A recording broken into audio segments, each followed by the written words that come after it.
and I'm really excited that I get to help this first paper session along. So just a few words about this first paper session on education and cultural production. Lawrence Kremlin's untimely death left unfinished and unattended an avenue of education inquiry, first instantized by Bernard Bailyn in 1954.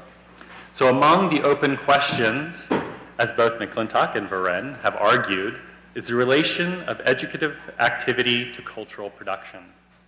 This panel re-engages and extends Cremin's project by addressing two interrelated questions. First, it addresses the descriptive question of which institutions are educative today. Second, it demonstrates the process of cultural production as refracted through instructive activity. This perspective requires that we change the frame of inquiry from focusing on what is retained by individuals in a prescribed learning environment to focusing on the poetics of instructive action. And we have some really great papers. So I'm going to introduce each of our panelists just before they come up, and we'll, of course, have a discussion after each of them has had a chance to present. The first panelist you're going to hear from today has made her way here, Allison Jones from Montreal, from McGill University. And Allison is an activist and an undergraduate student interested in radical forms of anti-oppressive and anti-authoritarian education. She's studying anthropology, and her academic work has been greatly influenced by the engagement in the Quebec student movement of 2012. And most notably in a number of popular education groups active at the time. So the research she'll be presenting today looks at notions of community and citizenship in a home learning center in Montreal.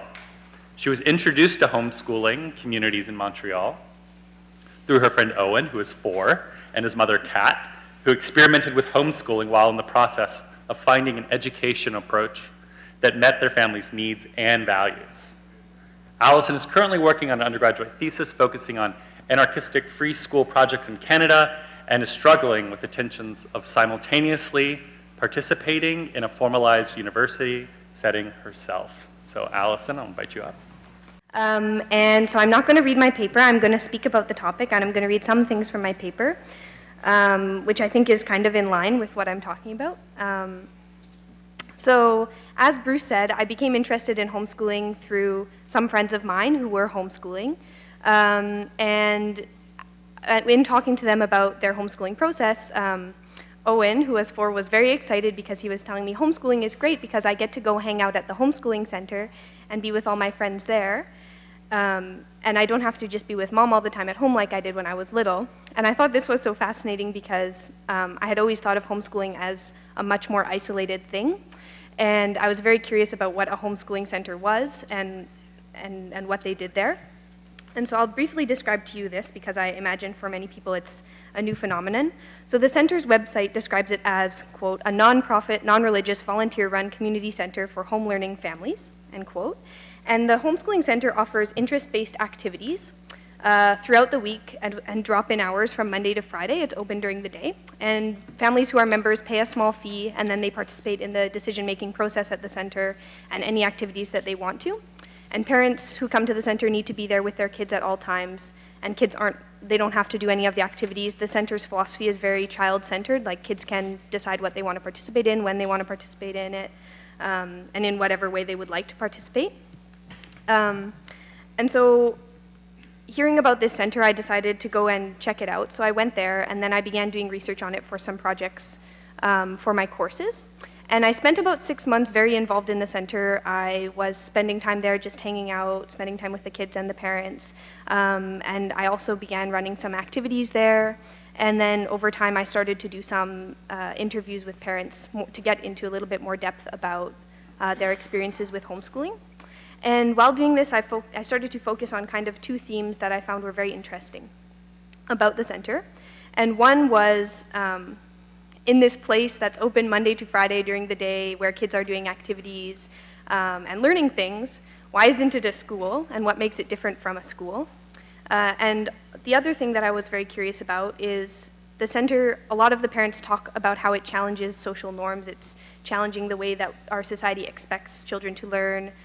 It's challenging the way that parents and children interact. But in many ways, the center also perpetuates a lot of social norms, and I'm going to talk about that in a little bit. And so I was very interested in these two questions. And so I started to do some reading and some background research on homeschooling more generally. And I learned a lot of things about it because I wasn't homeschooled myself and didn't know very much. But there was one article in particular that I thought related very much to these topics, which was written by Michael Apple, and it's called Away with All Teachers, The Cultural Politics of Homeschooling. And in this article, he's talking about religious homeschoolers in the US, which I think here is probably what people are a bit more familiar with. And also in Canada is usually what people assume that I'm talking about when I say that I researched homeschooling. And Apple argues that homeschooling isolates families, isolates children, and removes them from settings where they're going to learn critical thinking, develop citizenship skills, and have diverse experiences and meet like a diverse group of people because they're isolated within their own family or their family's immediate circles. And he also argues that homeschooling, quote, has consistently benefited the most advantaged parents and students and has consistently disadvantaged both economically poor parents and students of color, end quote. And that this trend is worrying because it undermines the efforts currently being made to create more equitable and democratic educational institutions, which is what most of his work is about, and because homeschooling serves as a method for privileged families to withdraw from the public sphere instead of fostering like constructive changes in schools and society, and that these children, instead of encountering diverse opinions and individuals, are isolated within their families and their religious communities, and they're not given opportunities to engage with different views. And he gives a number of examples about how homeschooling groups in the US have started to form coalitions and create charter schools, which they then use to get funding to buy religious materials that are prohibited, like schools aren't allowed to buy those religious educational materials. And so that homeschoolers are manipulating funding, they're undermining the public school system because they take the money out of those systems, and that children are taught very dogmatic religious views. And I thought this was very interesting because this is one of the few articles that really touches on these subjects about homeschooling. And the trends that he identifies are really fascinating ones, especially considering a lot of debates about education in the US right now. But I also found that the trends he's describing, while they might apply to religious homeschoolers in the US, aren't very applicable to other homeschooling communities.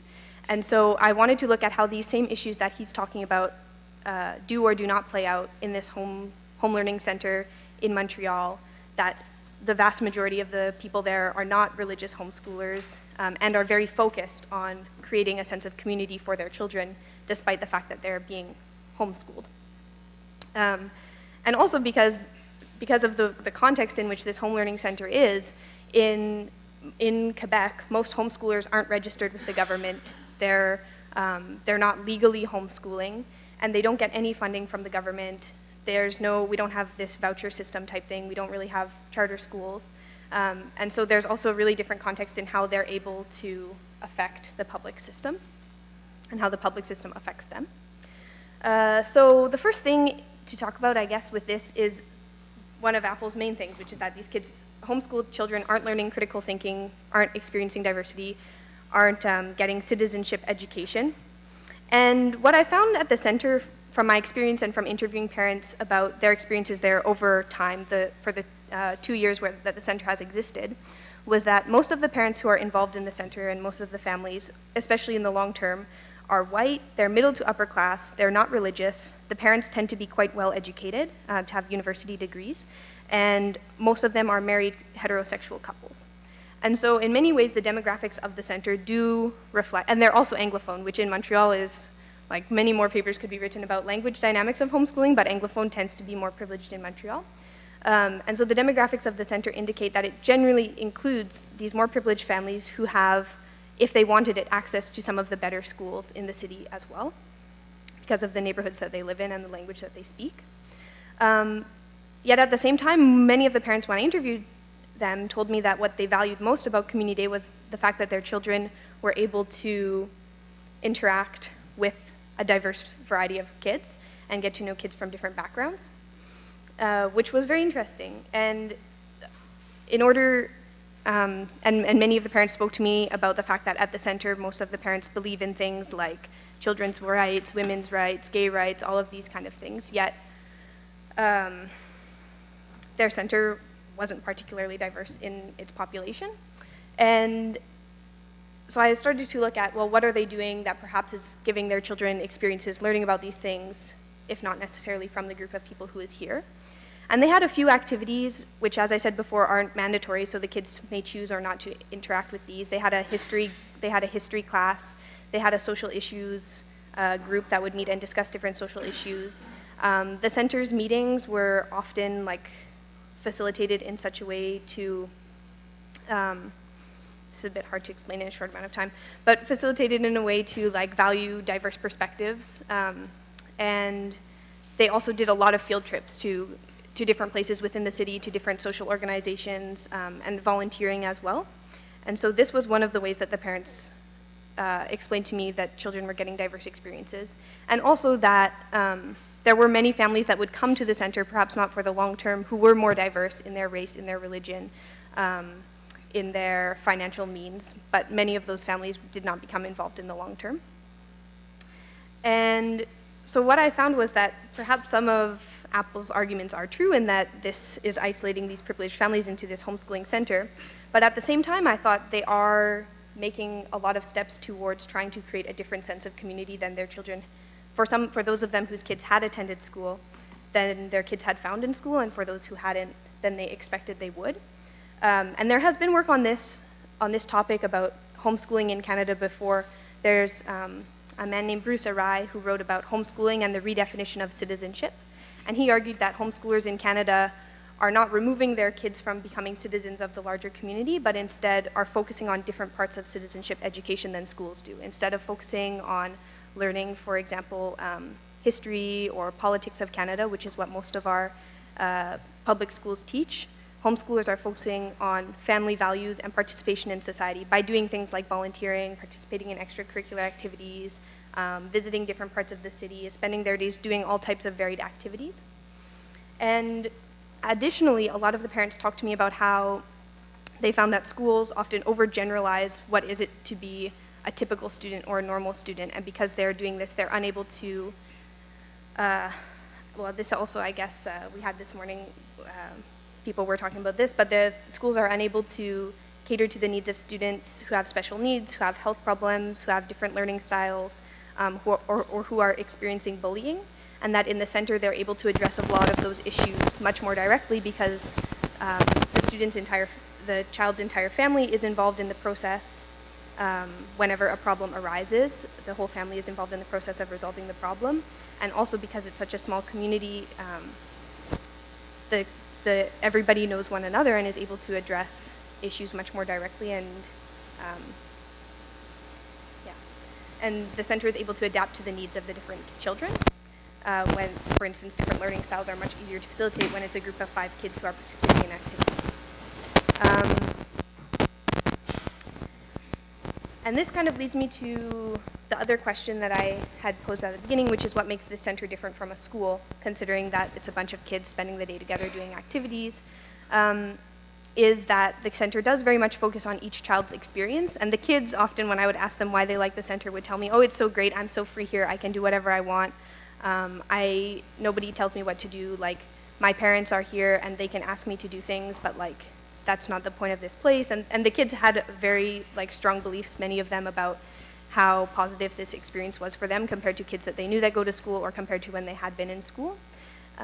So that was for sure the biggest difference between this space and a school. It was very kid-centric. There was a very strong community feel.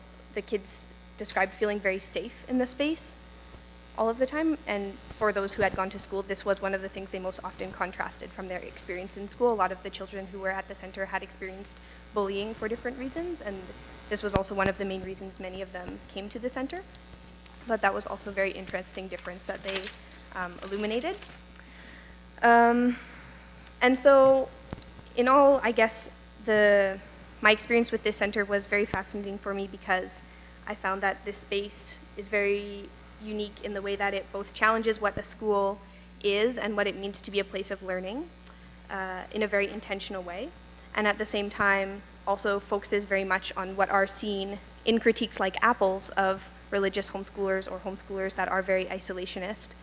The Homeschooling Center facilitates this engagement in some type of community dialogue, some type of participation in a broader community and engagement with a certain amount of diversity, although there's definitely limitations on that, as I discussed. And I think that it would be very interesting to continue looking at different types of homeschooling centers and spaces, because I think between homeschooling groups that create charter schools in the US and this type of homeschooling center in Montreal, there's a wide continuum of homeschooling community groups that do or do not have physical spaces where they meet. And I think it's quite interesting to consider like all those gradations. So, yeah. Thank you. Next, we're going to hear from Todd Neiswanger, who is a graduate of the Applied Anthropology program here at Teachers College. Todd's work focuses on the socialization of design expertise among avant-garde fashion designers, sustainable landscape architects, and among specialists working in the intersection of design and animal studies. He's currently teaching as a visiting professor in the Department of Anthropology at Rutgers, and from 2010 through 2013, he held a postdoctoral fellowship at the Parsons New School for Design, where he helped develop a number of graduate courses that explored the cultural aspects of design practices. In 2014, he will begin a postdoctoral fellowship at the University of Gothenburg in the Department of Education, Communication, and Learning. So Todd, welcome to the podium. In recent years, social theorists have looked to design as both a cultural process and product for remaking social life. In fact, Bruno Latour has referred to the designer as the new revolutionary, a figure who, through contemporary paradigms like sustainability, value-oriented, and ethical design, has the ability to not only sort of remake the material, but also the natural world. As a result, there has been a revived debate among design educators on how best to prepare designers for the 21st century. This debate runs parallel to a growing interest among social scientists in the knowledge-making practices of artisans. However, such thinking about the design expertise is not new. Artisan communities have long theorized these processes in both culturally and institutionally meaningful ways. In this paper, I reflect on one such site, Antwerp's Royal Academy of Fine Arts, where I spent 15 months conducting ethnographic research. Specifically, I focus on how novice avant-garde fashion designers are taught to identify valid sources of inspiration for their designed work, and this is their words, to sort of identify forms of inspiration that are interesting, and also sort of reflect sort of their ascribed identities, or what they like to call their souls. In reflecting on these processes, I attend to the varying modes of embodiment underlining these practices in order to make a wider argument about ethnographically studying the social aspects of making and design. Such a perspective not only highlights design pedagogy, but also offers a platform for launching several thought experiments, including considering how the conceptual and modeling practices of designers and the research methodologies and theories of cultural anthropologists might be integrated in educational contexts to address pressing social processes and problems. And I think that's sort of what we're here today about.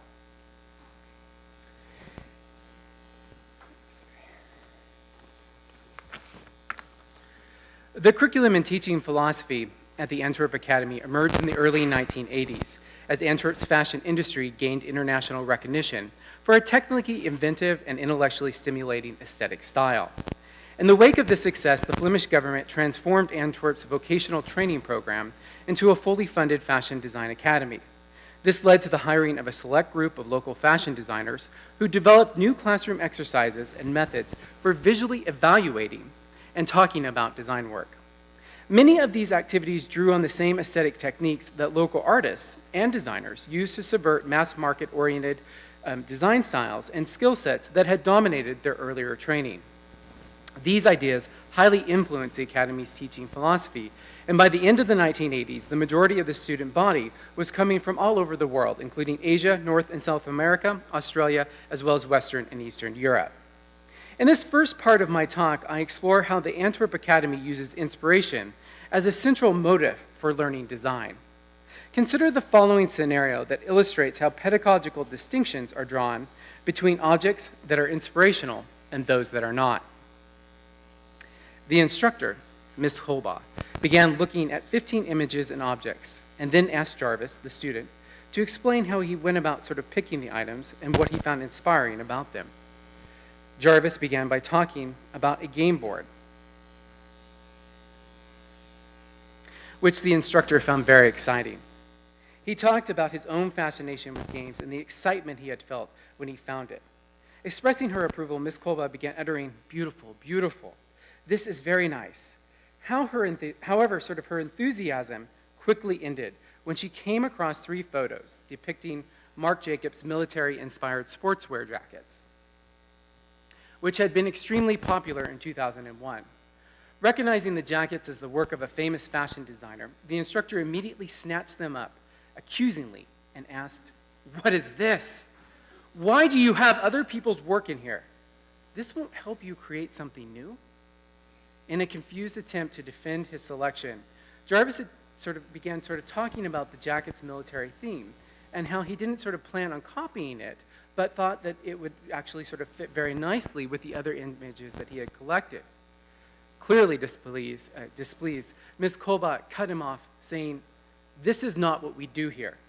Maybe somewhere else this is okay, but not here. If the other instructors see this, Jarvis, they would be extremely upset." This story illustrates the boundaries and fault lines around which inspiration at the Antwerp Academy is structured and organized. Not all things are inspirational, so what is inspiration in this context? As Jarvis's experience suggests, inspiration is comprised of a chain of individual associations between material objects and flashes of insight, which get defined as beautiful only if they are capable of channeling the mysterious character or spirit of inspiration. This is premised on a dual location of inspiration, as a function of particularly original cognitive chains, as well as an external force channeled through an individual's inner psyche. This can be understood in contrast to the premise of sympathetic magic, in which the replication of a socially recognizable form gives an individual power to produce social effects.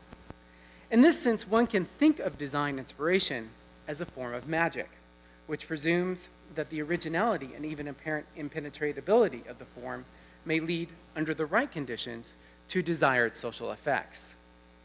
Thus, the Marc Jacobs jackets are invalid selections because they invoke another person's cognitive associations, which have already become public. In contrast, the game board is a good choice because its unexpected alignment of alignment of color, form, and memory triggered Jarvis's unique avenue for calling forth the sincerity and purity of form that can later be explored and drawn on. This embodied and individualized notion of creativity was an image reinforced through instructor critiques of student work. And this is their quote: "I see lots of things here, but where are you in all of this? I want to see your soul in these drawings. I want to see a bit of you in everything that you do." End quote. Thus, inspiration is an outcome of the authentic exteriorization of an internal state of being or essence, and when properly evoked through the right forms, the spirit of inspiration is recognizable to all. This theory or framework for locating inspiration produces certain organizing principles that are fundamental to the pedagogical mission of the Academy and makes public an assumption about the intrinsic capacity of materialized forms to mediate not only interior, individual states, but also generate new alignments of form, function, and feeling. This example provides advantage into the types of social interactions and ethnographic positions I have taken in my work on design education. In this work, I am interested in tracing the institutional production and circulation of design forms across time, space, and through different spheres of practice, value, and knowledge. Consequently, my work is not restricted to the market dynamics of avant-garde fashion. Rather, it is focused on the cultural practices, creative theories of the communities of practice I am working in, as well as reflections on the subjective and aesthetic processes through which particular ways of knowing come into being. In other words, I am not just interested in how designers are taught to make clothes, but why they are taught to make things in certain ways and the conceptual tools that allow them to shape creative practices to certain ends. This has led me to focus on how expert discourses, theories of inspiration, and moral outlooks inform the day-to-day learning experiences of student designers. By addressing the socialization of design expertise in this way, my work attempts to develop a set of conceptual tools that can bridge different design sites.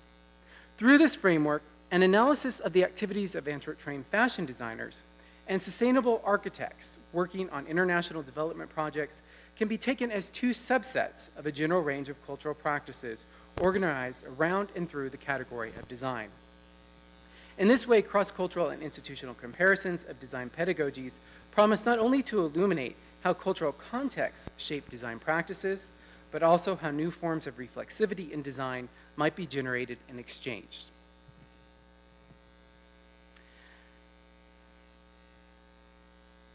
To this point, this paper has explored the intersection of anthropology and education in the context of design education. I, however, would like to end today by pushing anthropological engagements with design education one step further, by arguing that ethnographic work on design aesthetics might turn a reflexive eye on anthropology itself, in order to generate an arsenal of pedagogical insights for devising toolkits for an anthropology of design. Such a possibility, I suggest, requires recognizing two important conceptual claims. The first is that, unlike scholars who are inspired by the design studio or design as a way to rethink ethnographic praxis, I am also advocating for an anthropology of design that produces both textual and material interventions. As such, my concept of design anthropology differs somewhat from the notion of design or the design studio put forth by Rabineau, Race, Marcus, or Fabian. While these theorists are interested in design as a conceptual framework, I take the stance that in certain cases, textual and material-based outcomes are not antithetical to the anthropological project or secondary possibilities. Rather, they should be foregrounded in both teaching and research. Such practices open up new opportunities for socially engaged research and cross-disciplinary collaborations. Additionally, they encourage a wider pool of potential candidates and research projects to enliven the field. Likewise, I am advocating for an anthropology of design that is not singularly focused on the private sector. Instead, my vision of design anthropology is centered on social advocacy and political intervention. This requires examining a range of institutional sites in order to expand on the very meaning of design. Such a perspective will allow me to draw on the unique insights of corporate design anthropologists, local artisans, and theorists alike in order to bring visibility to other possible projects. Such a perspective represents a critical framework for making the dualistic tension at the heart of institutional socialization of design practices a central ethnographic heuristic.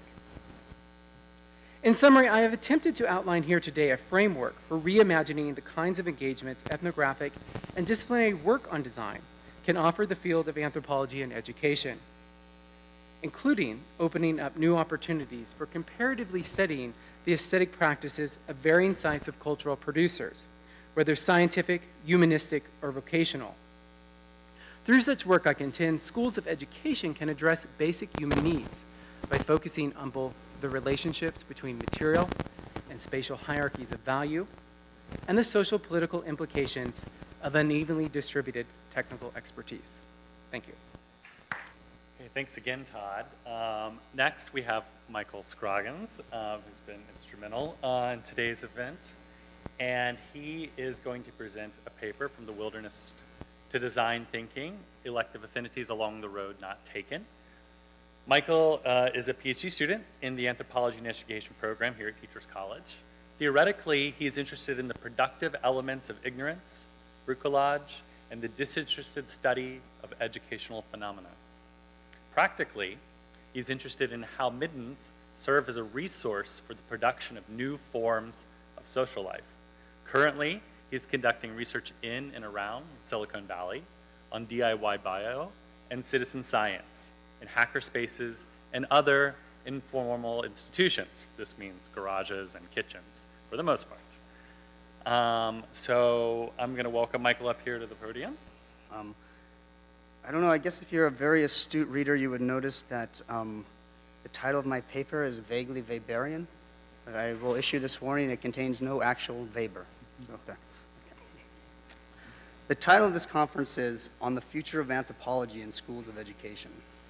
Within anthropology, ruminating on the future of anthropology is that most evergreen topic, discussed at every conference and in every department hallway, and commonly found in department graffiti.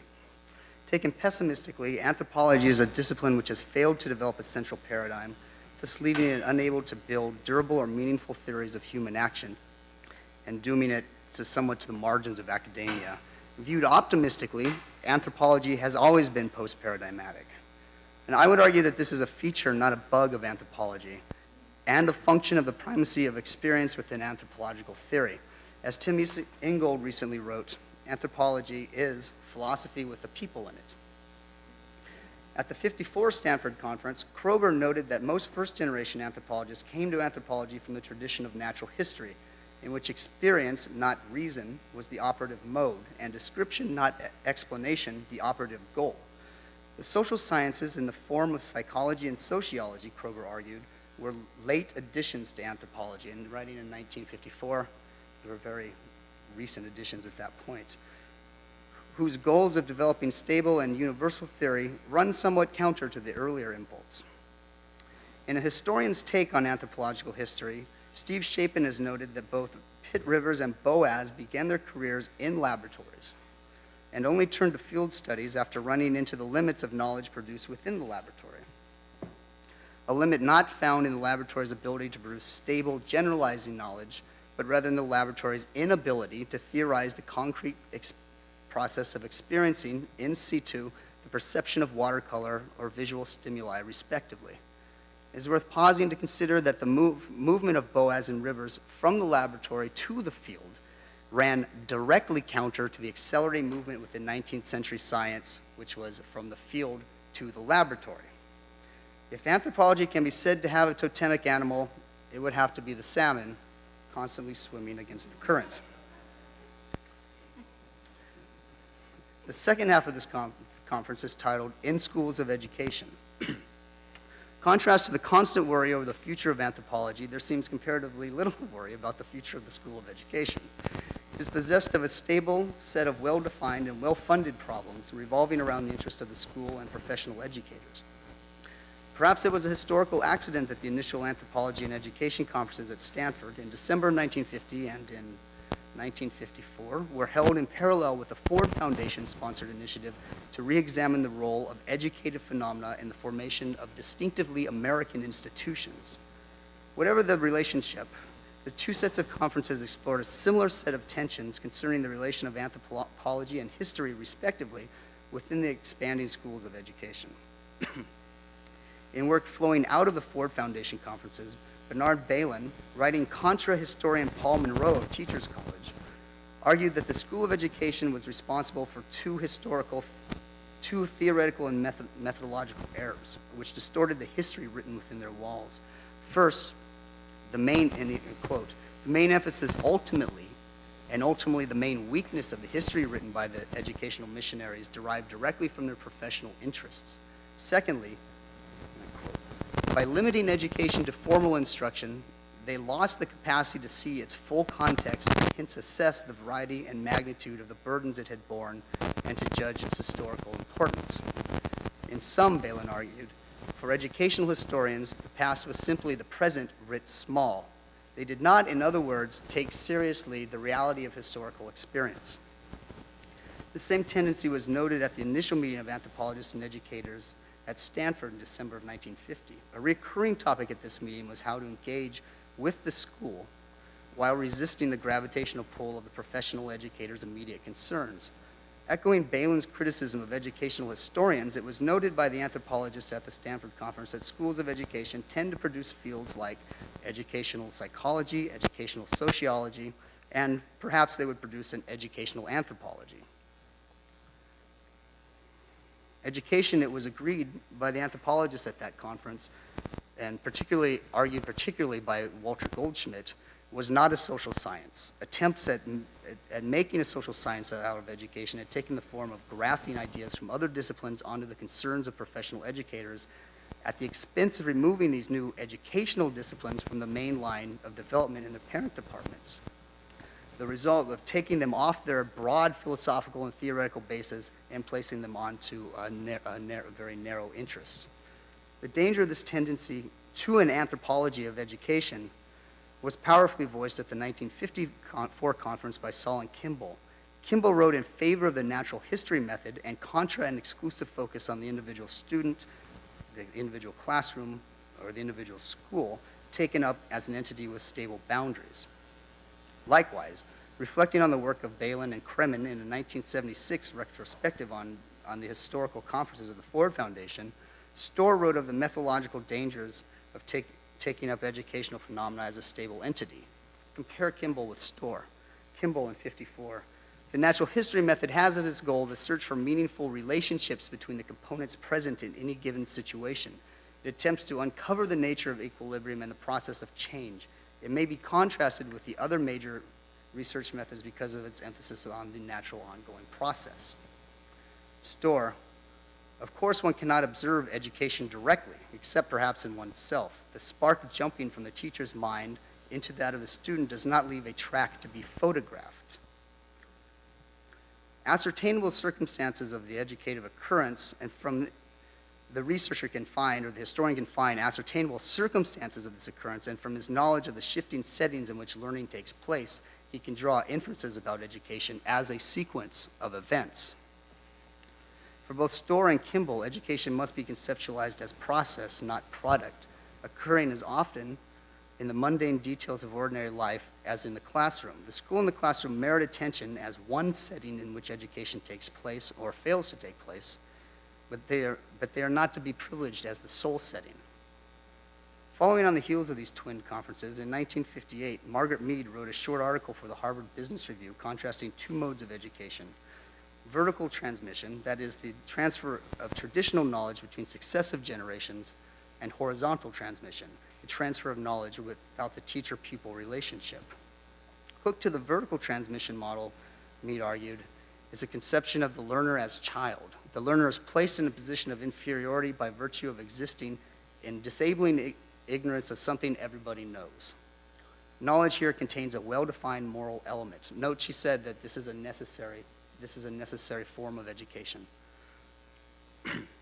Somehow less necessary in technological society, or less common in technological society. The learner cannot be emancipated either in the Roman sense, the Kantian sense, the Foucauldian sense, or the Rancierian sense, and therefore cannot participate fully in social life. In contrast, Mead writes that the lateral transfer has become the dominant mode in technological society. Pressures of technical change felt most acutely, she wrote, within industry and the military have brought about a need to conceptualize educational phenomena without conceptualizing the one instructed as a child in need of moralizing instruction. And here Mead uses the example of a child teaching his grandparents to use a television in 1958 to explain the new mode of knowledge transmission. And while the grandparents are ignorant about how to use the television, they presumably do not take instruction from the grandchildren in what not to watch or what to watch on the television. This goes doubly for computers, as I'm sure some of you have experienced. A few years after Mead's 1958 article, the same problem of change in process was broached by researchers in an unexpected field. Design, as Todd has mentioned, in the directions it has been pushed by theorists such as Spencer, Riddle, Nigel Cross, and many others, has increasingly engaged with the themes outlined by Mead in 1958. For example, writing in the Harvard Business Review 40 years after Mead, Tim Brown, CEO of the design firm IDEO, would cast the debriefing process nurses go through before making rounds in a hospital in explicitly educational terms, echoing in the idiom of design thinking the same phenomena Mead termed lateral transmission. And of course at TC, there are design researchers at TC. They are in the Ed Lab. It sits on top of the library. The School of Education today is marked by the acceleration of concerns raised during the parallel historical and anthropological conferences of the 1950s. As noted at the 1950 Stanford Conference, educational research has continued to appropriate the trappings of scientific research, in particular that of the laboratory, without articulating a philosophical foundation beyond the immediate needs of professional educators. For example, several researchers in schools of education recently received a Gates Foundation grant to study student engagement as part of its Measuring Effective Teaching initiative by using galvanic skin bracelets hooked to a data center to measure real-time student engagement in classrooms. Here, researchers are employing precisely the same technology the Church of Scientology uses in its e-meter. Both devices are simply also quantified self and the FBI and the polygraph test. These are all the same phenomena, one not admissible in court. Both devices simply measure electrical resistance across a patch of skin. For the Church of Scientology, the end product of measuring this resistance is a clear member, which is, in case you didn't know this, is the step directly below operating Phaeton, where your Tom Cruises and John Travoltas are. And for the Gates Foundation, an engaged learner. Note here the prescience of Mead's warning about the power-knowledge relationship between teacher and pupil. It is one thing when the pedagogue is the one who leads the child, It's just from the Greek, right? The slave who leads the child to school. And I think here of Todd's paper, that example from Todd's paper in Design Education, where the pedagogue leads the student to inspiration. But it is quite another when the child is enmeshed in the same power-knowledge relationship found between scientist and subject in the laboratory. Returning in conclusion to the conception of education as process argued for by both Storr and Kimball, taken a step further, educative phenomena taken up as fully historical or anthropological objects of inquiry are metalinguistic in precisely the sense that education is always both a product and a process leading to that product and the reflection upon both. Education is the general human problem of figuring out that which should be known, a phenomenon, as Hewitt noted in 1905, is coextensive with human activity. Thank you. I now have the pleasure of introducing Amina Tawasil to the panel. And Amina's current research focuses on the intersection of women and Islamic education. She completed ethnographic research on seminary women in Tehran to interrogate notions of resistance and empowerment while attempting to reassess forms of educative settings. She is the recipient of the American Association of University Women Fellowship for her dissertation entitled The Halzevi Women of Iran, Constituting and Reconstituting Paths. She recently received her PhD in Anthropology and Education here at Teachers College and was appointed as an Andrew W. Mellon Postdoctoral Fellow in Middle East and North African Studies at Northwestern, starting this year until 2015, with the courtesy appointment in the Department of Anthropology. And as a fellow, she is co-organizing a closed workshop entitled The Power of Women's Islamic Education for the Center of the Critical Study of Social Difference as part of the Women Create Change Project, Columbia University. Her research interests include labor migration as well, refugee studies, and human and sex trafficking. So please welcome to the podium, Amina. The title of my presentation is Mobahese, Argumentation in Tehran, the Hosevi or Seminary in Women's Practice of Seeking Dissensus. This paper is part of an overarching research which looks at how different women constitute and reconstitute the women's seminaries in Iran. Women who appear to belong to a politically dominant group in the Islamic Republic and were situated in institutions which steer the direction of the post-revolutionary Iran. Based on 15 months of ethnographic fieldwork ending in 2011, the focus of this piece is one, to explain how moments of conflict or dissensus as a tool to re-examine Islamic text is a requisite to being a Hosevi or seminarian woman. Two, to situate the practice of argumentation in one historical trajectory. And three, in doing so, to address the role of anthropology as an approach to differentiate argumentation in three different contexts. Around 782 AD, Al-Mahdi, Al-Mansur's son, successor to the throne of the Abbasid Empire, commissioned Timothy I, an historian patriarch, to translate Aristotle's Topics. Aristotle's Topics contains 300 cases which provide approaches to arguments. More specifically, a dialectic, the art of argumentation with specific rules of engagement concerning the question and answer process between two antagonists, the interrogator and his respondent. Aristotle's Topics develops an approach towards debating for or against a thesis based on social norms. So the question is, why did Al-Mansur have topics translated? The Abbasid state had just created a commonwealth of Muslim citizens with an ideology of universalizing equal rights and privileges as a way to salvage the deterioration of the Umayyad Empire plagued by its previous exclusivist Arab rule. These claims to equal rights and privileges became the rallying point that brought the Abbasids to power. And since its egalitarian ideology needed a large constituency, Islam became a proselytizing religion. Religious conversions ultimately created opposition, and Al-Mahdi chose dialectic disputation and debate to confront those who challenged the empire's legitimacy.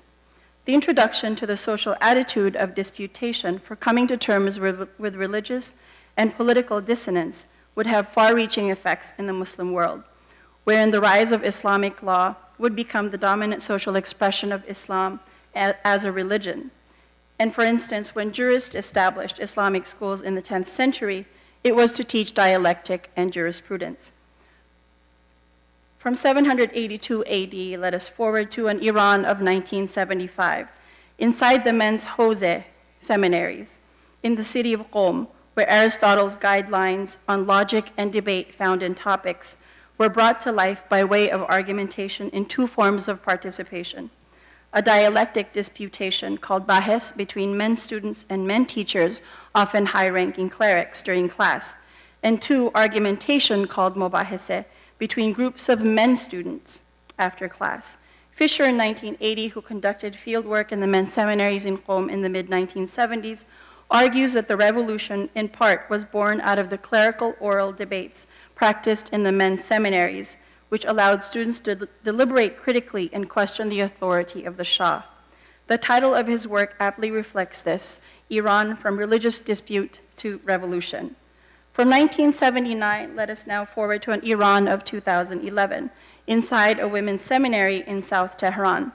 Mubahese, the meaning in Arabic, which I will get to at the end of this presentation, in Persian means to carry out a debate or argument. The practice of mubahese came with its own guidelines called mantiq, which were based on Aristotelian logic. The women learned mantiq in their first year of what would be equivalent to the undergraduate level. For some, like the young women in this paper, mantiq was learned from the age of 13 or 14 during their first year in high school. The practice of mubahese was a sunnatiye hose, a trademark of the hose. The act itself, argumentation, is what defined a future Islamic jurist. One could not be a hosebi, a student of the seminaries, without having mastered the art of carrying oneself effectively in a debate. The practice began every afternoon after classes for most seminaries in Tehran, especially those focused on the studies of Islamic jurisprudence. Students between the ages of 13 to 65 or so years old, divided into groups numbering between 2 to 5 per group. Students then took turn playing the role of the teacher, who was then challenged by members of the group in a debate in topics previously learned in class. Sitting oftentimes in a circle, the mubahese social would become a space where relatedness developed and where students innovated the practice with variables such as gender, location, and focus of study coming into play. Mubahese was a noisy affair, anything but peaceful study time. It was an October afternoon at a seminary in Tehran when I sat in an hour and a half of a mubahese session between 4 20-year-old women who were in the beginning stages of their Jose education. This mubahese was about the necessary components of a valid marriage contract. Sarah read from the book Al-Lum'e ad-Dimashqiyya by Shahid Awwal. She summarized the qualifications of an aqid, the one who will oversee the marriage transaction between the bride and the groom. Hereon I refer to as the overseer. She read in Arabic and then explained in Persian that the overseer must be mature in age, must have sound awareness or intellect, must have the power or authority to decide, and must have the intention to marry. Without these, the contract would be invalid. She continued to read the text, proposing a conditional if. If the overseer was intoxicated at the time of reading the contract, which would eliminate the condition of having sound awareness and authority to decide, would the contract still be valid? The women began to argue against this proposition by questioning its validity, which depended on who occupied the position of the aqid, the overseer of the marriage contract or transaction.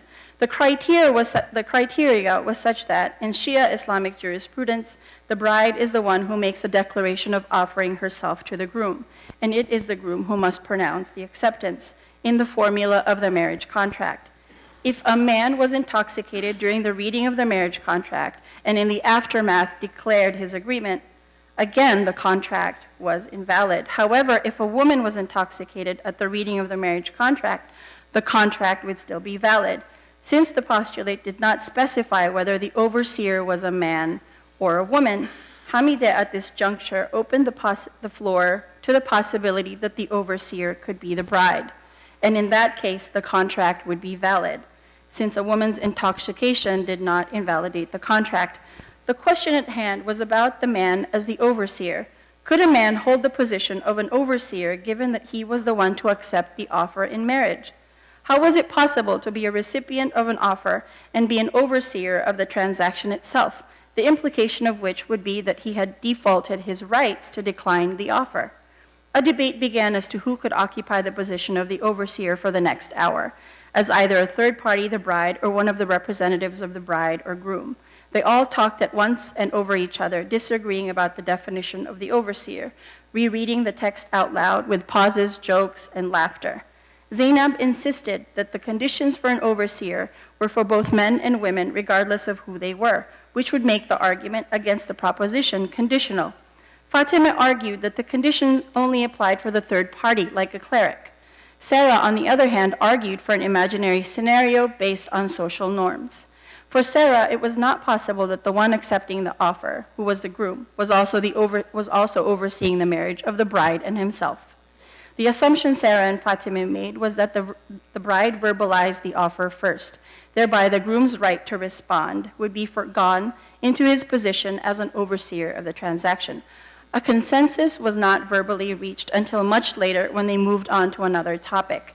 To respond to Sarah's argument, Hamida interrupted the new debate and asserted that it was possible for the groom to accept the offer by being the first to verbalize it. For instance, the groom could say, "If you offer yourself to me, I will accept." And the bride would then say, "I surrender myself to your pleasure." The women paused, sighed, and began to engage in chit-chat. They returned to the discussion about the ruling on the state of intoxication during the reading of the marriage contract.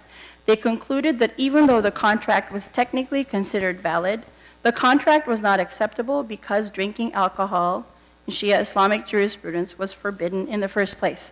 They then discussed the difference between the state of intoxication as an invalidating factor and the act of drinking alcohol as an invalidating factor. As general observers, we come to know about Shia Islam and the marriage contract from a discussion between 4 20-year-old seminarian women who translate from Arabic to Persian languages. Moving beyond this is where anthropology becomes useful, where we are able to closely examine the assumptions we make about analytic categories such as conflict, learning, and empowerment through ethnographic examples. First, how is the concept of conflict exactly defined in this paper? Allow me to go back to the definition of mubahise as debate or argumentation, hearkening back to its Arabic triliteral bahatha or bahith. Bahith has several meanings depending on how it is used. It could mean search, investigation, exploration, disquisition. Thus, mubahise is a kind of specific conflict between parties as disagreement in order to come to know something, not necessarily to come to a consensus, but to know something. Second, how did coming to know or learning transpire in this example? The common assumption made about the Hosevi women of this study as Islamist women or as vanguards of the Islamic Republic is that they function as automatons or puppets of the state on a macro scale and on a micro scale as reproducers of what was taught to them by the clerical establishment. However, through mubahise, whereby students drafted their own arguments for or against postulates provided in class from past Islamic fatwas or edicts, women brought their own understanding onto the text. This became what Desserteau referred to as poaching or reading, what Saussure called parole over langue, practice over structure. Mubahise calls attention the relational interdependency of the Hosevi women and their society beyond the Hose polity. Mubahise was where students came to know how to talk. During my fieldwork, I observed that contributions to the group were a collective effort exercised through experiencing dissensus. In other words, to stir it up, or a continuous showing of something different from what was expected. It was a contribution to the group. Leveling the playing field was not the objective. Rather, conflict was both expected and required. The objective in these sessions was not towards, again, a consensus. Instead, students took comfort in suspended dissensus or antithesis. The dislocation of the what, how, or who exposed the disconnect between ideology, perception, and action. What would otherwise be called an impasse was sought after. Deadlocks became learning moments. In the absence of a foreseeable coming together, proposed ideas stood still. Again, mubahese was not minimally encouraged. Participation in it was a requisite towards becoming an Islamic jurist. Hence, mubahese became a site of possibility, perhaps analogous to a place for a comma which has a potential to transform the meaning of an entire sentence. The Hosevi of the study were neither automatons nor puppets. This analysis, however, is still lacking. Third, what is the role of anthropology as an approach to differentiate argumentation in three different contexts? So here we have three phenomena. Argumentation, which superficially appear to be the same, but used in three different historical periods in Iran. If we were to imaginatively put them in a museum case as phenomena or tools, we could technically label it argumentation. Again, this is where anthropology as a field of inquiry is absolutely crucial. We see that al-Mansur's dialectic disputation was born out of a necessity to both confront the theological challenges and legitimize the Abbasid Empire. We also see that the cleric's methods of religious disputation served as a catalyst to overthrow the Shah in 1979. And while I'm tempted to put forth that argumentation among the Hosevi of the study was a medium of expressing the desire to be so-called set free, or was being used to undermine the rule of men in the Islamic Republic, this was not entirely the case. For instance, the young women in the specific example were able to distinguish between civil, Islamic, and common law. In theory, these women could marry themselves off without their father's permission because they knew Islamic law permitted them to do so. Yet the Hosevi of the study did not.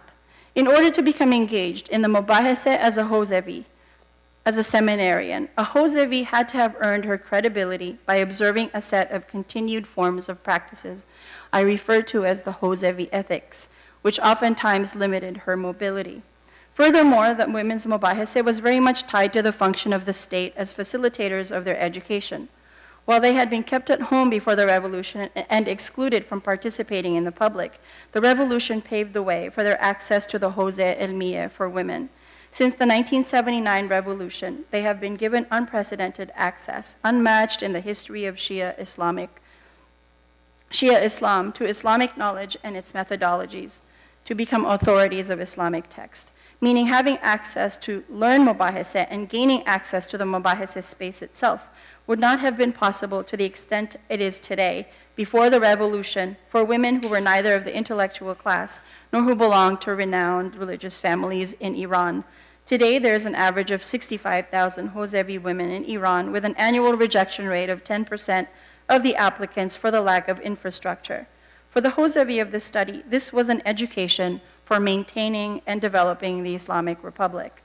Despite the entanglements with the state, what they gained from this experience was not confined to this small circle.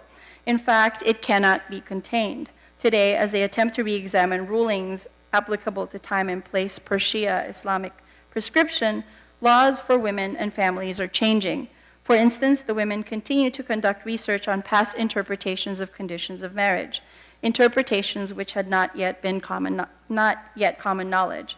It is now being debated as to whether a woman can become religious authority for all people, thereby opening the possibility for a woman to become a religious leader like a marja taqlid, or a source of emulation. Sharing these descriptions and providing this type of analysis would not have been made possible, challenge, and were met through as immediate experiences, always confronted with an imperfect attempt at what worked and did not work. Thank you. And Jennifer Van Tiem is yet another member of the Teachers College family. She is a doctoral candidate in the Applied Anthropology program. Her research centers around the us of ethnographic field methods and anthropological analyses to describe and understand practices of equine facilitated psychotherapy. Currently, she's teaching a course in cross-cultural studies at the Fashion Institute of Technology here in New York, working in residential programs at Columbia University, and writing her dissertation. So please join me in welcoming Jennifer to the podium. Okay, so this paper is part of my ongoing attempt at writing an ethnography of equine facilitated psychotherapy, or EFP, based on 9 months of fieldwork at Equine Healers, a nonprofit organization in central Colorado that specializes in various therapeutic modalities associated with EFP. In writing an ethnography of this therapeutic modality, I'm interested in pursuing and problematizing the idea of psychotherapy as conversation. a frame elaborated by the sociologists Labov and Fanchel in the mid-1970s. I'm interested in generating a model of conversation based less on grammatical rules derived from the use of words, and more on potential order derived from the sounds of words, coupled with the movement of parts of bodies. I was interested in the possibilities offered by understanding conversational relationships ordered less obviously by subject-object, thing relationships, and more obviously on musical relationships of rhythm. Part of my ethnography will be about shaping and piecing out a model of this opening and closing, or what a musician might call an envelope, and the remaining chapters will attempt to be an elaboration of possible experiences within these envelopes, which do not produce, quote, sentence-shaped universes, but universes of folds and references, with fewer beginnings and ends, and more often refrains. The significance of leaning towards refrains is the idea of the refrain necessarily incorporates the more preliminary idea of repetition. Life at Equine Healers is suffused with repetitions of all kinds, from when the horses are fed, to where the horses have homes, to how the horses are ridden, to when the humans have therapy, to which humans feed the horses, to who rides which horses, to where the cat sleeps, to when the cat eats, to where the pigeons have homes, and on and on. In the context of therapy sessions, the horse is not simply deployed by the therapist, but these mundane repetitions, these habits that have informed horse and human associations in the past and have cultivated a sense of compatible difference, are very much brought forward as deliberate attempts at sharing disparate ways of inhabiting space. For example, a group sculpture might include a discussion of brushing, with a therapist riffing on the motion of brushing, or the movement of the human arm and the hand in a circular motion through the fur on the horse's body, and querying, what if the horse didn't end? In these ways, the movements associated with habits connected to the horses become expansive possibilities for exploration within therapeutic modalities. At the same time, humans might also repeat the more particular rhythmic orders that spontaneously memorialize human and horse interaction, reenacting moments that initially encouraged reflection. So though Wittgenstein tells us that if a lion could talk, we could not understand him, we as anthropologists must recall that Veena Das also tells us that pain is the beginning of a language game. I suggest that these humans who are in pain begin a language game with these horses, a game not based on grammar or words, but on rhythm and the sounds of words. In doing so, these humans imagine a language and therefore a form of life, creating the possibility of being seen or understood as no longer living in pain. The horses do not know that, for example, your grandfather just died and you do not know how to go on living without him. And yet the horses are often understood as responding in ways that feel as if they do know. Levy contends that emotion-generating understanding is derived from special kinds of learning and teaching, and Bateson equated learning to learn with acquiring apperceptive habits, or habits that generate awareness and consciousness, the implication being that learning ultimately may lead to freedom from the bondage of habit, and therefore a profound redefinition of the self. Being seen in your suffering without having to articulate or create boundaries that sometimes feel false is a profound experience. The frontier that opens up is not onto another version of yourself, but rather onto another version of the world. It is like being offered a life measured by different standards. For people who are regularly seen as struggling with, for example, depression, self-efficacy, or self-esteem issues, being offered a world in which they are understood by the phrase, I have what it is like for me to live in the world in this moment, instead of I have depression, is an opportunity for absolution. I would like to explore the idea of learning as both the deviation from and the responsibility to repetitions, the habits that scaffold these humans' experiences with these horses, and develop attention to a rhythmic order that offers freedom from the bondage of habit and inspires imaginings about possible permutations of the self. The potential of the imaginary, or rather what the imaginary might offer, is a central component to this therapy. The connection between animals or animality and human imaginations dates back at least 25,000 years, to the Chauvet and Lascaux caves in France. In fact, the archaeological record is littered with examples of human representation and appropriation of animal forms and vitalities. Conneller offers a particularly compelling analysis of a Mesolithic site, Starkar, at which have been found deer skulls and antlers with modifications presumed to have facilitated their use as headgear. In her discussion, she draws upon Viveiros de Castro and his suggestion to see animals as an assemblage of bodily effects, claiming that understanding animal bodies as a productive constellation of potential affective consequences has important implications for thinking about objects made from their remains.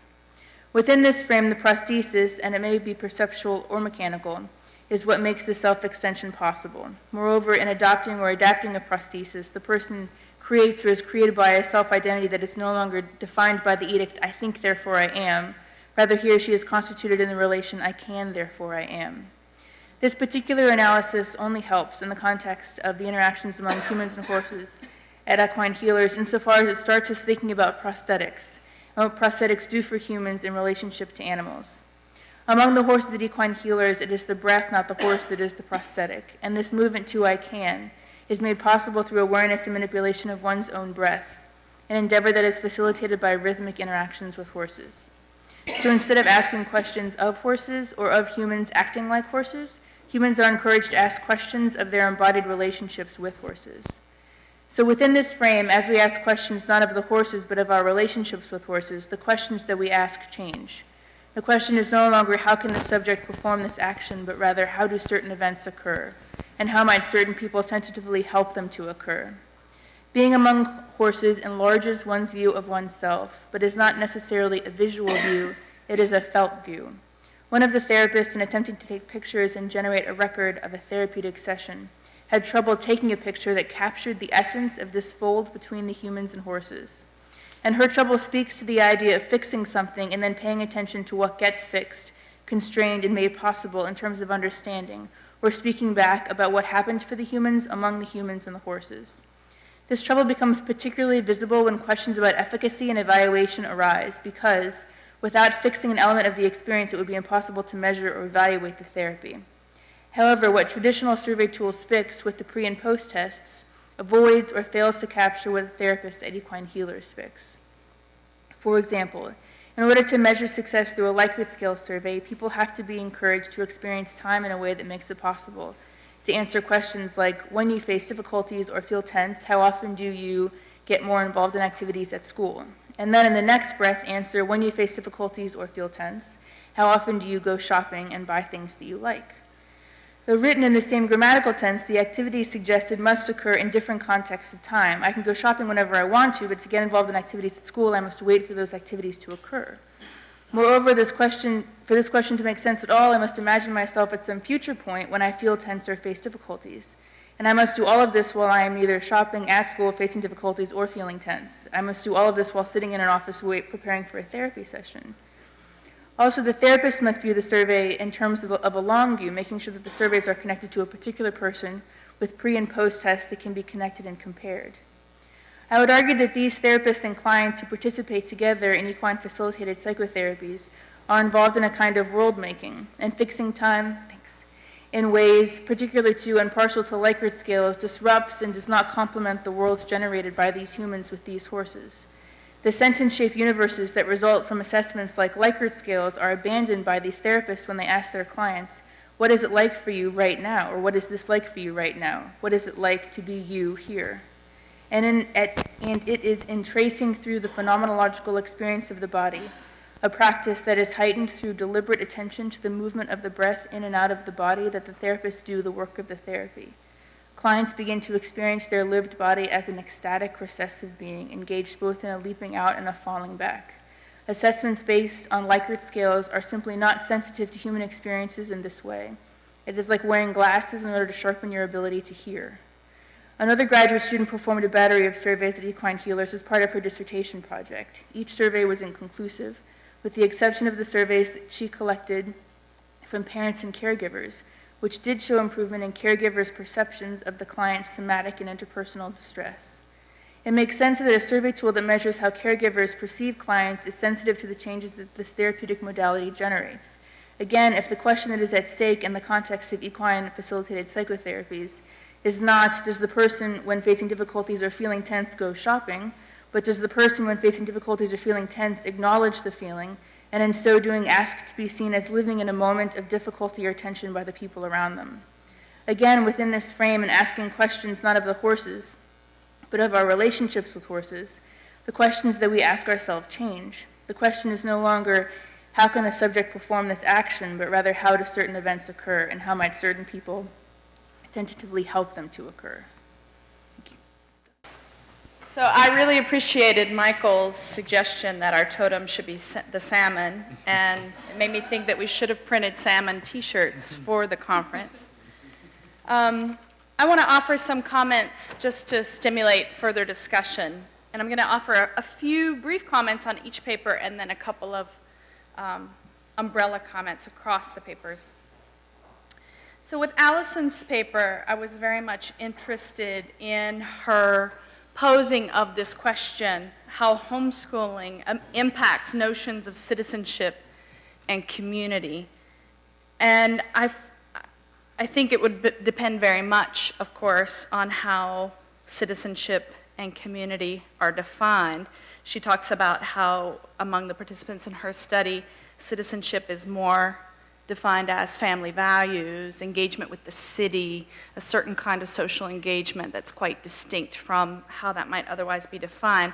And so for me, Allison's paper emphasizes one of the significant values of an anthropological perspective, which is to say, yes, we can go into a study like how homeschooling impacts citizenship with a predetermined notion of citizenship, and there may be, well, some value to that.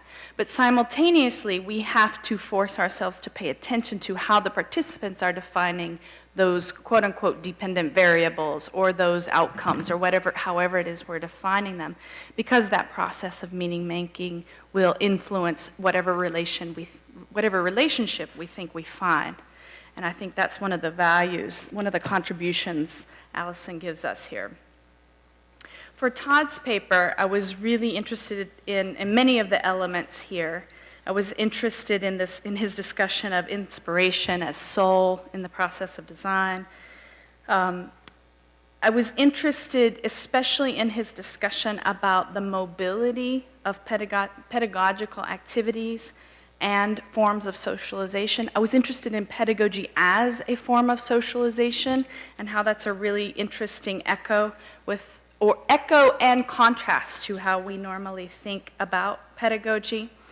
And I was particularly interested in the design concept itself, in how design is being used in the field of anthropology currently, how that might echo and how it might diverge from the way it's being used in design schools, and what that juxtaposition might bring to us as a field. I'd like to hear more about that. The design concept then is also present in Michael's title, From the Wilderness to Design Thinking. And so I think it's really worth mining this concept. If design thinking is our future, then what is that? And how might it be productively conceptualized and reconceptualized? Michael gives us then a really valuable look at the history and the possible futures imagined at one point in time for anthropology of education. And he refers to us as post-paradigmatic, which is somewhat reassuring in light of Professor Steiner-Hansi's comments this morning about our need to identify our identity and our boundaries and our comparative advantage. But I think we might still take up her charge to think about those things over these next 2 days, even if we fashion ourselves as post-paradigmatic.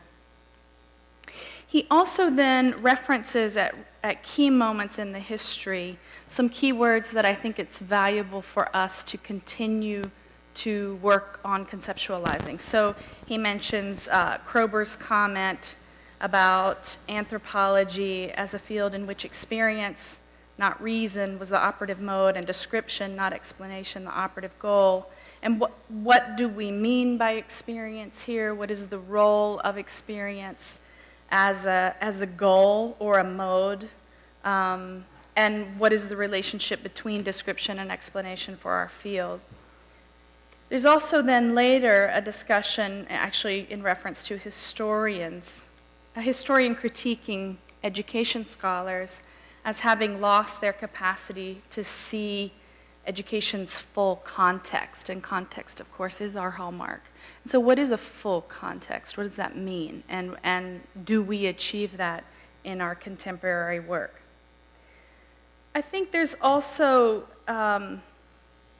Michael very helpfully reminds us that schooling is not our only concern. I couldn't agree more. But I do think it is one of our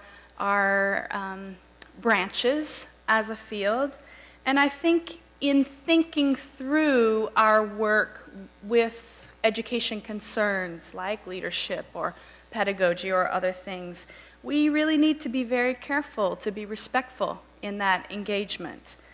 Bradley Levinson has a very nice article on what anthropology can learn from the field of education. So we need to be careful not to think we're always just taking enlightenment to those in schools of ed. So those are a few comments then in response to some of the things he poses for us. For Amina's paper, there's so much to love here. And I love that Amina herself talks about grasping the complex terms used in the rules of logic and those of Islamic jurisprudence.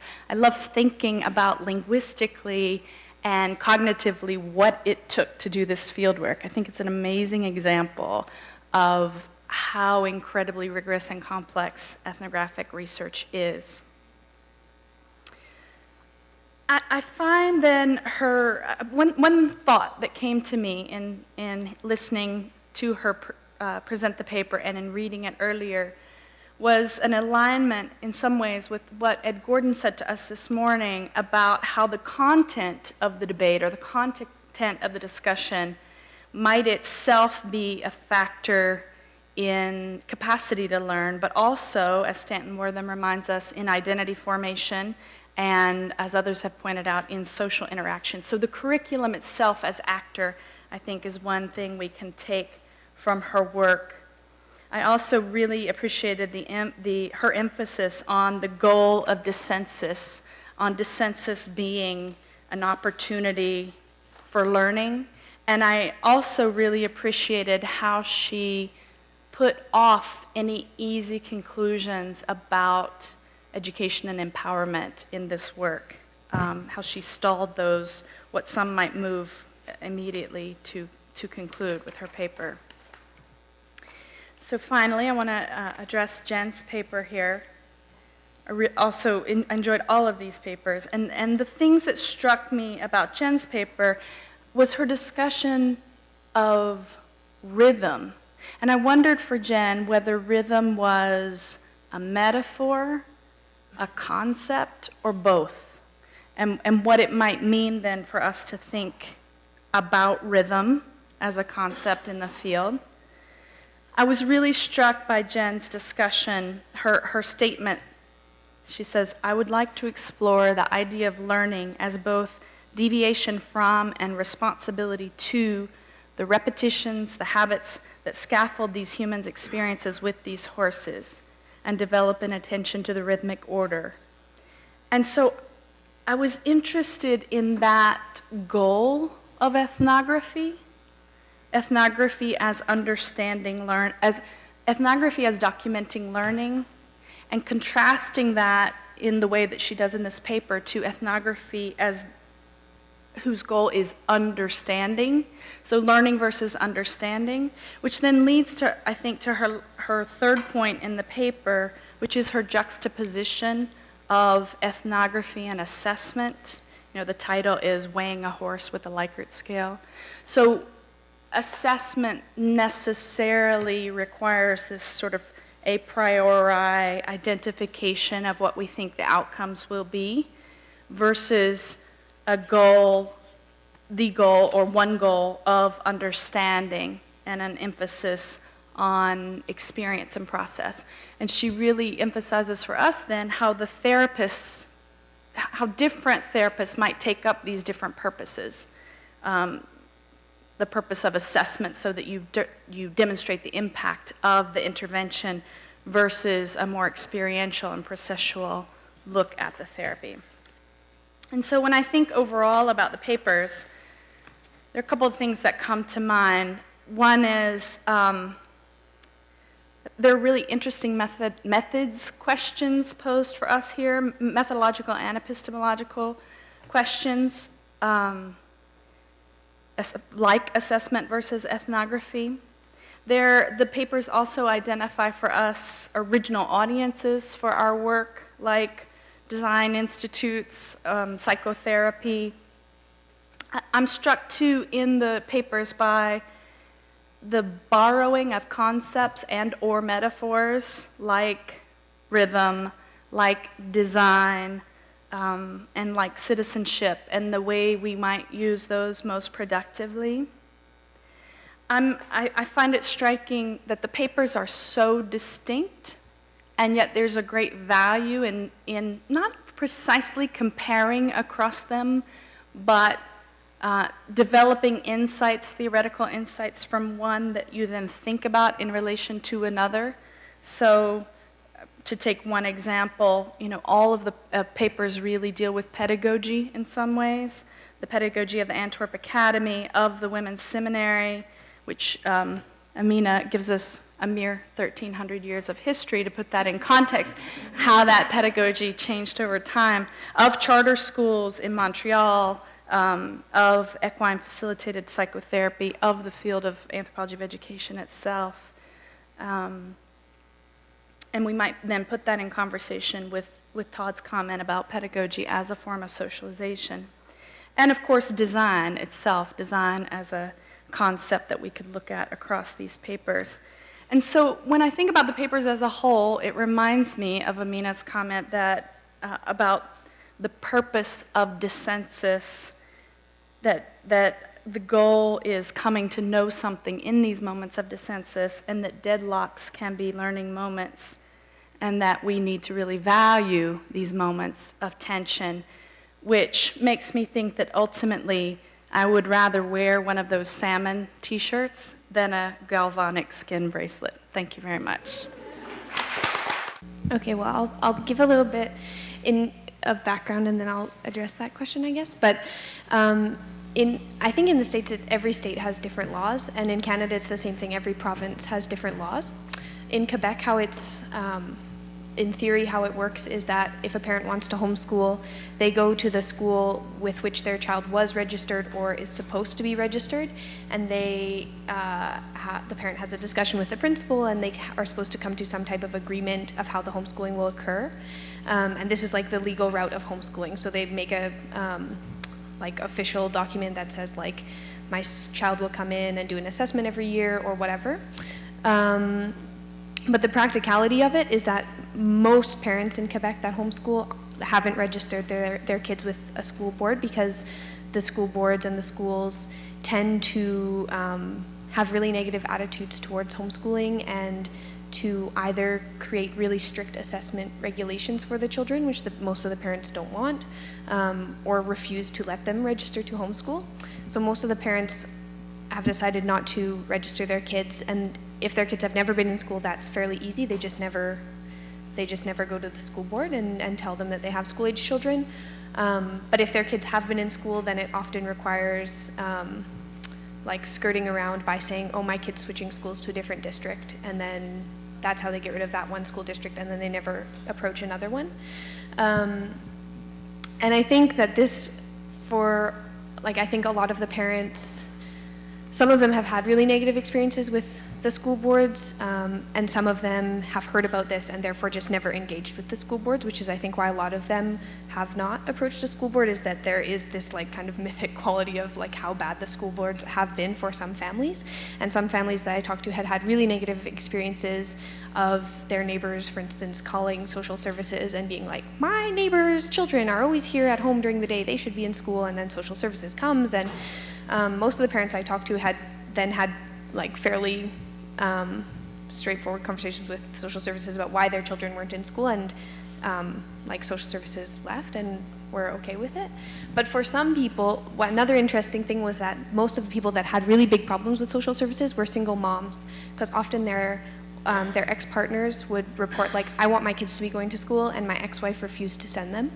And so a lot of single mothers were having the most difficulty with actual legal processes and stuff, which was like a very gendered outcome of like that system of how social services works in Canada. But most of the parents, like I think in terms of like affecting their ideology about citizenship and things like that, do tend to have a wariness and kind of a distrust of the state, because like that's one of the main ways that they see it interacting with their family, as like this system that if it could grab a hold of their kids would try and control their education a lot more strongly, and therefore like don't want to engage with that, want to stay separate from it. And although some of them talk about ideal situations in which they could use schools' libraries or send their kids only to art class or something like that, and would like that idea of having a more cooperative relationship, they have such a strong fear of what the state could do to like impose its control on their children that many of them just try and dissociate with it as much as possible. Yeah. Do you have another? Yeah, okay. Sir. To follow up, Mm-hmm. I know a little bit about the politics of language in Montreal. Yes. Only very little. But you said in passing, but didn't elaborate, Mm-hmm. that these families who do the homeschooling, as I understood you said that they were Anglophone. Mm-hmm. And so the question is, are there any Francophone families that do this? And if so, why do they do it? And if there aren't any, why not? Yeah, it's a good question. Yeah, it's for people who don't know anything about the language politics of Quebec, it's very complicated, and I won't be able to give anywhere near a good history of it. But I think one of the reasons that there are so many Anglophone homeschoolers is the way that Quebec law works is that children are required to be in school in French unless they meet very specific like requirements, and then they can go to school in English. And so those requirements are things like, if your parents were educated in English in Canada, then their kids can go to school in English. Or if the kid has special needs of some kind, then and their first language is English, then sometimes the kids can go to school in English. But for instance, any immigrant family would have to send their kids to school in French, regardless of their first language, which is very controversial and a really big challenge for a lot of families that are moving to Quebec and speak English. And any family who the parents were educated in French, whether or not their family is bilingual or Anglophone or whatever, must send their kids to school in French. And so a lot of, well, not a lot, but definitely a small portion of the families that I met at the center were immigrants, or the parents were educated in French, and they wanted their kids to be educated in English, and there was no way for them to do that in the school system. And so their families are Anglophone, and they decide to homeschool as a way to get around those laws, because the other alternative to get your kid educated in English would be to send them to private school, but that's pretty expensive usually. And there are French families that homeschool. I think there are less within Montreal, but there are French families that homeschool. And definitely in like the rural parts of Quebec, there are more French families that homeschool. And I think that the French families that homeschool in Quebec tend to have a slightly higher proportion of those families are homeschooling for religious reasons. And this is also another really complex part of Quebec's history that is like a lot to get into right now, but there are French families that homeschool, just not as many that participate within the homeschooling center itself. Although there are, and I met a number of people who are involved in both the center and these other groups. There are a number of groups that do activities together, for example, within the French homeschooling community, like they'll do museum tour or have a day at the park or something like that, and they tend to do more communal activities without the ongoing center itself. Yeah. My question was for Alita. I also really appreciated you talking about receptive and conflict as a deadlock. I don't know for science and learning, but that was powerful, especially in light of the idea of what's the role of the differing responses to what's the role of anthropology in school education.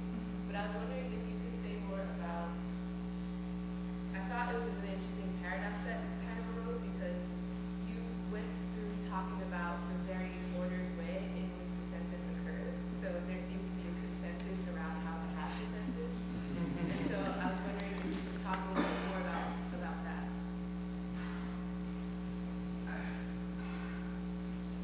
So I observed about 35 of these sessions, 35 were audio recorded, and 25 were the ones that I could basically understand what was going on without going into the juristic terms too much. But what I noticed was that there's a specific guideline on how to go about doing mubahese, and it's learned by being in it. So how does a new student, for example, who came into a seminary, for example, Madrasa Ali, and 4 students already learned how to do logic in their high school, and then somebody comes in who just came into the seminary, would not know how to conduct mubahese. So there's an order there, but it's nobody really says this is how you do it. You watch people basically debate.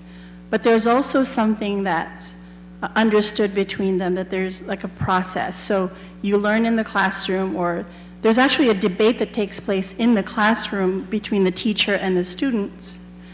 I mean, that's how their classes are conducted. So whatever's talked about in the classroom, you take it out and you do a debate on that. But what's expected of you is that you learn the material and like you read the different points of views, the different fatwas or the edicts that have been issued on the topic, or for example, some of the guidelines or some of the instructions in other books. So you read that, and then when you come to the circle, you're supposed to debate on what it is that you've learned in the class and outside of the classroom. So you come to this circle, and it's very fluid. It's not, there's order there, and there's a consensus that it's time, but it's also very informal. So, friendships are developed, and like long-term friendships. So two of the women that I spent time with have been friends for 15 years, so they're basically almost like sisters. And they do this argumentation every day. But there's an order there, an order to disagree, right? So, I've seen, it doesn't even have to be in the seminary. You can have mubahese in the living room or in a restaurant together, in the library, after school. But a lot of times it's a very social space, so there's a lot of small talk between each other. And some of them, this one girl that I spent time with, she would sometimes, if the conflict was really, the debate was really heated, she would break out in kind of like this cartoonish voice, and everyone would start laughing. So there is, again, that order, but there's conflict is necessary.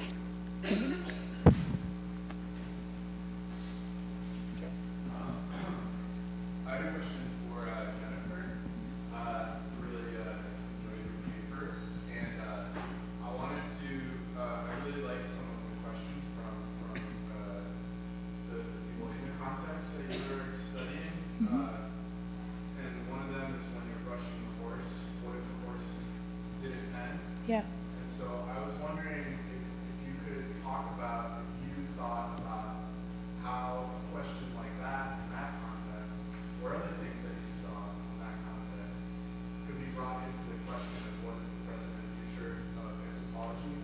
So can we bring the question of what if the horse didn't end?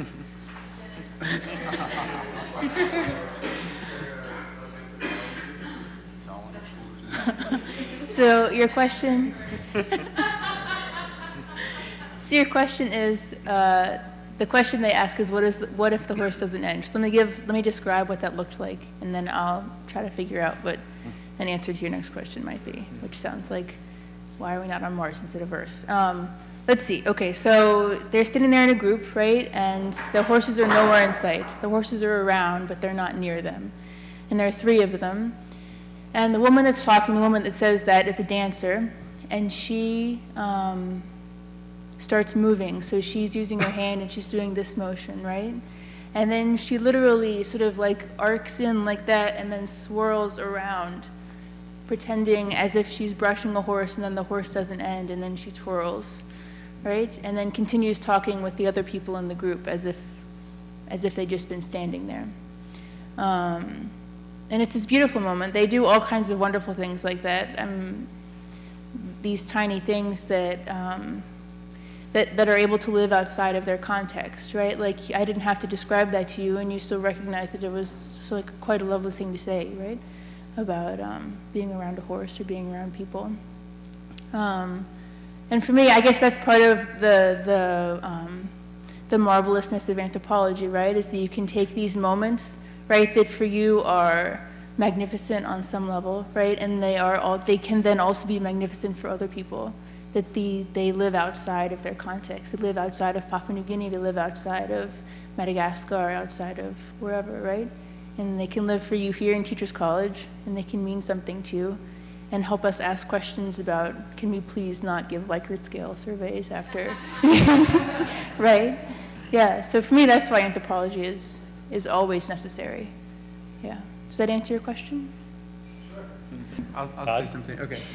So I think that's a great question, and I think there's lots of different ways that you could answer that. One of the things that I guess I'm trying to convey through my talk today is that I think that sort of design is a really interesting site as a motive for reimagining sort of anthropological interactions with education, because it's not just about sort of going out and studying things. It's also about thinking about how we can bring in other social practices, like modeling practices, like drawing, like illustration, things that sort of allow us to engage with certain problems in different ways, and also create frameworks for collaborating with different kinds of people working on similar topics from different viewpoints.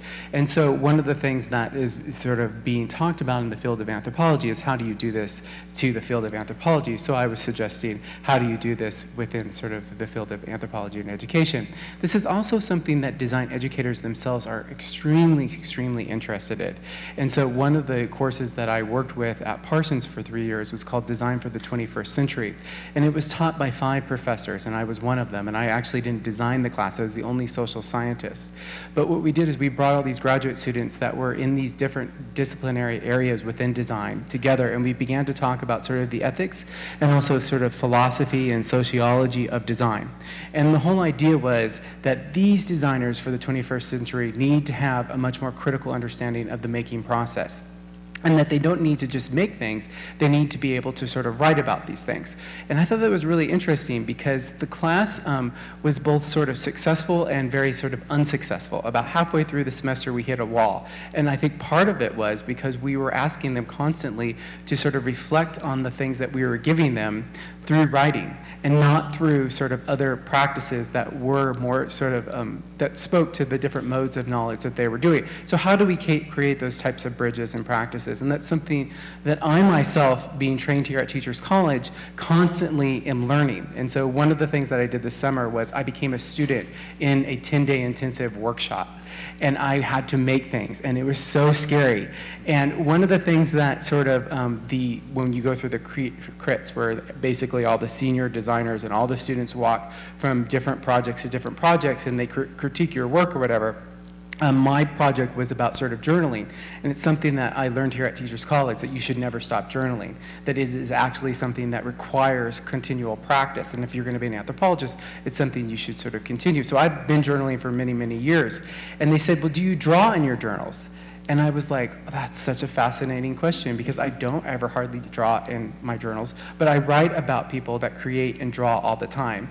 And so it was this like aha moment, and I said to myself, why have I been socialized to think about sort of writing in a journal just through writing? And then about half an hour later, somebody said, you know, Todd, you just don't have to draw. You can make collages, you can bring in imagery, you can do all these other things. And I was like, I never thought of that. And I work with designers all the time. And so, you know, I think that I've given you all kinds of things and not really sort of answered your question, but I think it's a provocative question. So, you guys want to add something? Anybody else? Other questions? Brian? I guess I cannot prevent myself from commenting first, because as I said, this is the session that is the dearest to my heart in various ways. And I think there's 2 or 3 of the papers I've addressed, and they all did, but those famous questions, graduate student questions, which may address. I mean, I like Alison Jones' paper, because it's a behind that it's a kind of a joke among the faculty here at Teachers College. My God, no student can write a paper without invoking Foucault and governmentality and everything else, because we all know that everything is governmental and state control and so on. And then, by God, we have a paper that demonstrates that a lot of things happen outside of governmental control, though they might happen differently dependent on the type of governmental control. So actually, homeschooling in Canada or in Montreal versus the United States versus Germany, where people have been thrown in jail for homeschool, is that precisely it's not that governmentality is not there, but that the activity of the people to fight the governmentality is going to be different depending on the governmentality. So in that sense, those families are involved in some kind of cultural production, and so criticizing them for not doing the kind of things that government wants to do, and of course in the French public school, not sending your kid to public school is a crime.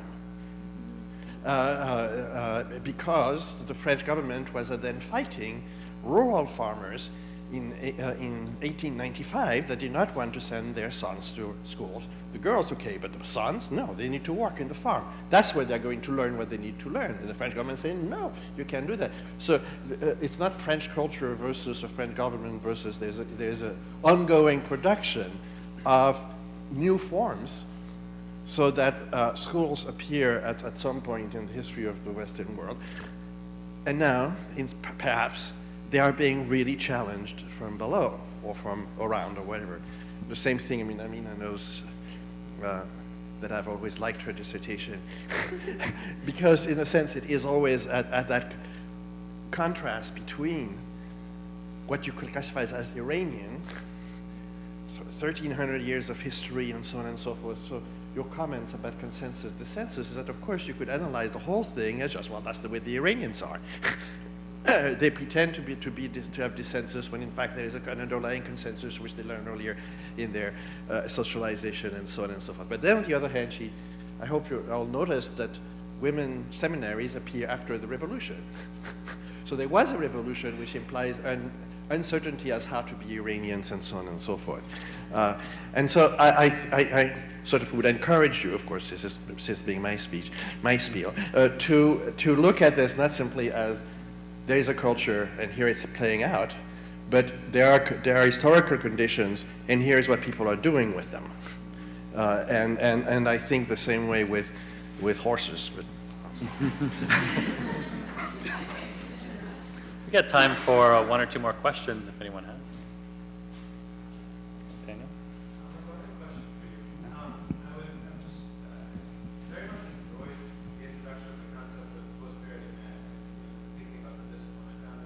Really exciting, but I'm just trying to think through what it means, and I was hoping you could explain it a little more, because I'm thinking about this idea of post-paradigmatic, and I'm thinking about a discipline, what would that look like as a discipline, and what things would be there, what things wouldn't be there, and I'm thinking about anthropology, one advice I got very early on, was joking advice, was that if you ever want to criticize someone at a conference, you just say their paper was interesting, but it wasn't anthropology. It suggests that there's still something there that coheres with discipline, that keeps things in check and puts things in order. But, post-paradigmatic, maybe it's just not as expressed. I don't know. No, I don't agree with you. Sorry, but I think it's the hook is experience. It's the encounter with experience, and I think as Professor Varenne just said, the historical conditions change, right? After the revolution, there are now female seminaries. This is a new experience. It needs to be re-encountered. But if you go back to the very early works in anthropology, and I'm thinking of a paper Boas wrote in 1887 on occurrences of phenomena in areas widely distributed, in his debate with Mason, it was about how you cannot tell by looking exactly how something came to be. You actually need to go and have that experience. And anthropology alone amongst the social sciences, it is very unique because being there counts for something. It's the only one in which not being there means you're not doing anthropology.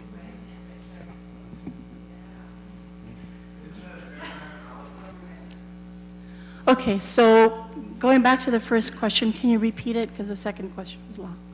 In this tool of discrimination, utilize express resistance or enforce for reproduce and culturally assigned position of women's category. Okay, so the question is actually based on a specific paradigm already of resistance and compliance, right? So this research is, I thought about this long and hard because while I was in the field, I had a tendency to look at moments of resistance. And I knew that if I were to continue to do that, I would only see these women, I would box them into just moments of resistance, but there were other things they were doing in their lives that didn't necessarily define resistance. So it was difficult for me to say that's resistance, this isn't. And so some of the things that I observed, how am I supposed to explain that it's not compliance and it's not resistance? So the framework that I used in this research moves beyond that, for me to be able to look at what it is that the other activities that they're doing.